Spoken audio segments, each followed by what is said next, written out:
Now, a warning before we discuss this story. It does contain details of sexual assault. For 14 years, a Washington woman suffered abuse at the hands of her foster parents. But just last week, the state reached a $2 million settlement with the victim before they even went to trial. Today, her attorney tells me the win is great, but it's hardly enough to erase the irreparable damage already done. We may never know her name. In court documents, she's known as Plaintiff VO.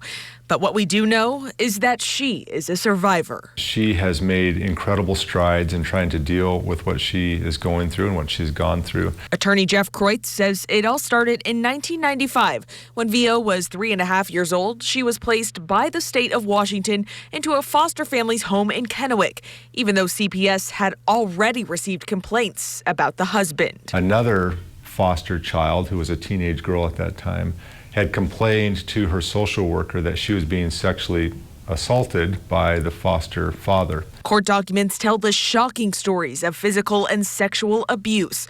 The foster mom forcing the children to drink hot sauce when they misbehaved. The foster dad repeatedly sexually assaulting VO. Even more eye-opening, reports show CPS was told multiple times. There were other relatives of the foster family, cousins and nieces, that came forward and said, we too were being sexually assaulted by this particular foster father, but the state still did not remove our client from the home. I reached out to the department, who says they take their mission to protect children seriously, and the facts of the lawsuit remain disputed. Reports say in 2003, the foster family accepted services from CPS, but still the abuse continued. There is just an absolute obligation by the state to make sure that these children are protected. It wasn't until 2009 when VO was finally placed back into foster care. In 2018, the tort claim was filed, and just last week, the state settled for $2 million.